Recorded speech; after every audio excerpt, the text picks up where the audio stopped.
Welcome back to my YouTube channel दोस्तों।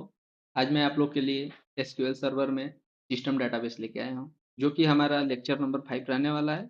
इस video में मैं आपको पूरा बताऊंगा कि जो एसक्यूएल सर्वर के अंदर सिस्टम डेटाबेस होता है वो क्या होता है, फिर उसके कौन-कौन से जो मेन प्राइमरी जो यूज डेटाबेस होते हैं इसमें यूज होते हैं। पहला आता है हमारा system database in SQL is a pre installed, यानी कि एसक्यूएल के अंदर हमारा जो सिस्टम डेटाबेस होता है ये जब हम एसक्यूएल सर्वर को इंस्टॉल करते हैं उसके साथ-साथ ये इंस्टॉल्ड होता है। Built in database that SQL server used to manage and maintain its core functionality. इसको हम लोग ये साथ-साथ डेटाबेस में बिल्ड होता है। इसका यूज़ हम लोग इसलिए करते हैं, कोर फंक्शनैलिटी उसका जो मैनेज और मेंटेन करने के लिए सिस्टम डेटाबेस में होता है, इसके लिए इसका यूज़ होता है। The databases store essential information. ये डेटाबेस जो होता है हमारा एसेंशियल इन्फॉर्मेशन को स्टोर करता है, जैसे कि एसक्यूएल सर्वर को ऑपरेट करने के लिए such as system configuration, metadata और एडमिनिस्ट्रेटिव टास्क। ये सब चीज़ों को मेंटेन करने के लिए सिस्टम डेटाबेस का यूज करते हैं। जैसे कि दोस्तों आप हमारे सामने ये देख रहे हैं, पहला जो इमेज है ये हमारा, आप जैसे एसक्यूएल सर्वर ओपन करोगे तो लेफ्ट साइड में ऊपर आपको ये चीज़ मिल जाएगा, यानी कि सिस्टम डेटाबेस का ऐसा कुछ डेटाबेस का फिगर होता है। फिर हमारा सिस्टम डेटाबेस ये 4 प्रकार के होते हैं, मास्टर, एमएसडीबी, मॉडल और टेम्पडीबी। वैसे तो ये बहुत सारे होते हैं, बट जो प्राइमरी डेटाबेस है ये 4 होते हैं। इसमें एक पहला आता है मास्टर। मास्टर, इसका पर्पज क्या होता है? The master database store the system level information for a SQL server. यानी कि जो हमारा मास्टर होता है, मास्टर सिस्टम डेटाबेस, इसका जो मेन पर्पज होता है ये सिस्टम लेवल का इंफॉर्मेशन अपने अंदर स्टोर करता है। फिर व्हाट इट कंटेन, ये कंटेन क्या करता है? Information about all database and the server, यानी कि डाटाबेस सर्वर पे जितने भी डाटाबेस हैं उसका ये इंफॉर्मेशन को रखता है, यानी जैसे कि क्या उसमें आता है, फाइल का लोकेशन और उसका configuration.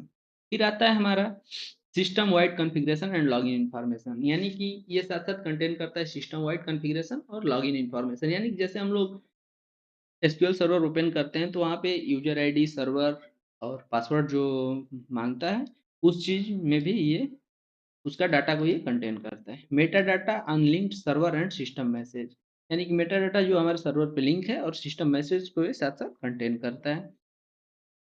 This is like the brain of the SQL server. जैसे कि हम लोग पहले पढ़े हैं कि सीपीयू हमारा जो होता है कंप्यूटर का ब्रेन होता है, वैसे ही हमारा जो मास्टर होता है ये एसक्यूएल सर्वर का ब्रेन होता है, यानी कि ये मेन डाटाबेस होता है। इंपॉर्टेंस इसका क्या है? विदाउट द मास्टर डाटाबेस, यानी कि मास्टर डाटाबेस के बिना SQL server can not start.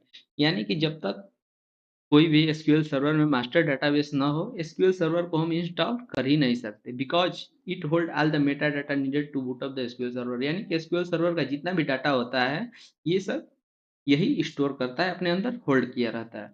फिर आता है हमारा एमएसडीबी। एमएसडीबी सिस्टम डेटाबेस, यानी कि इसका पर्पज पहले देखते हैं।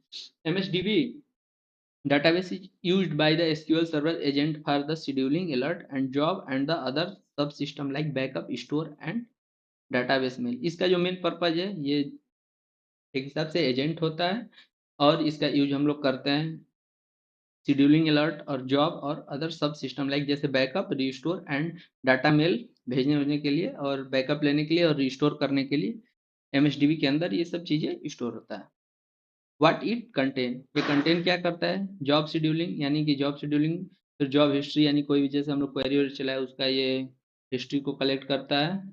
और साथ साथ टास्क ऑटोमेशन इंफॉर्मेशन, यानी कि टास्क जितना भी हम लोग परफॉर्म कर रहे हैं उसका ये इंफॉर्मेशन अपने अंदर स्टोर करता है। फिर आता है बैकअप एंड रिस्टोर हिस्ट्री, यानी कि जो बैकअप लेते हैं और रिस्टोर करते हैं उसका हिस्ट्री इसके अंदर होता है। अलर्ट एंड नोटिफिकेशन कॉन्फ़िगरेशन, यानी कि कोई भी जैसे हमारा नोटिफिकेशन हुआ या अलर्ट हमें देना होगा तो वो सिस्टम एमएसडीबी में जो सिस्टम डेटाबेस अंदर स्टोर किया रहता है। फिर आता है meta data for the database, mail and server broker. फिर importance, ensure automation task, backup and job scheduling are manage efficiently. इसका इंपॉर्टेंस यही है कि ऑटोमेशन टास्क करता है, फिर बैकअप और जो रिस्टोर बताए थे, फिर जॉब शेड्यूलिंग ये मैनेज करता है एमएसडीबी। फिर आता है हमारा model system database.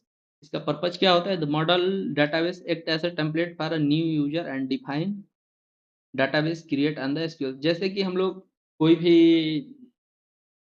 SQL server पे नया डेटाबेस क्रिएट करते हैं। तो मॉडल जो हमारा डेटाबेस है, ये एक टेम्पलेट प्रोवाइड करता है नए डेटाबेस को क्रिएट करने के लिए। ये क्या-क्या कंटेन करता है, what it contain the structure and the initial setting of new database. ये अपने अंदर उस डेटाबेस का स्ट्रक्चर और इनिशियल सेटिंग जो होता है, नया डेटाबेस क्रिएट करते हैं, उस चीज़ को ये कंटेन करता है। कस्टम ऑब्जेक्ट और configuration will applied for all the new database by default. यानी कि जैसे हम कोई भी नया डेटाबेस बनाए तो जो उसका कॉन्फ़िगरेशन होता है, ये अप्लाई करता है बाय डिफ़ॉल्ट, उस चीज़ को ये अपने अंदर कंटेन करता है। इसका इम्पोर्टेंस क्या होता है? SQL server create new database by making the copy of the model database. यानी कि मॉडल डेटाबेस का कॉपी करके जो भी हम नया डेटाबेस बनाते हैं सिस्टम में, वो इसी का कॉपी करके बनाता है। और it is the configuration directly impact new database. यानी कि इसी का जितना भी कह सकते हैं हम, जैसे इसका जितना भी प्रॉपर्टी होता है सब वो इनहेरिट करता है और सेम इसी की तरह वो बन जाता है।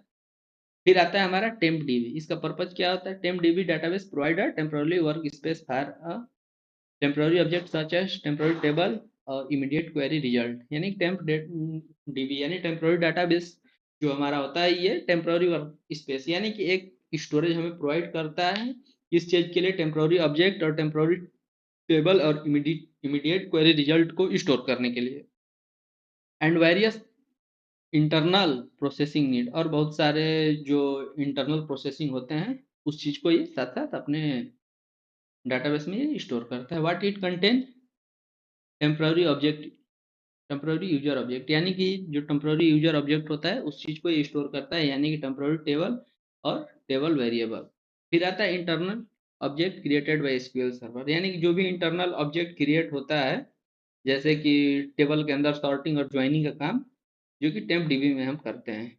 फिर आता है रो वर्जनिंग इंफॉर्मेशन। यानी कि रो वर्जनिंग, जो रो का इंफॉर्मेशन होता है, ये कलेक्ट करता है। इसका इंपॉर्टेंस क्या है टेम्प सिस्टम डेटाबेस का? It recreate every time. यानी कि जब जब हम सिस्टम को ओपन करेंगे या एसक्यूएल सर्वर को यूज करेंगे, हर बार हमें नया टेम्प डाटाबेस को क्रिएट करना पड़ेगा।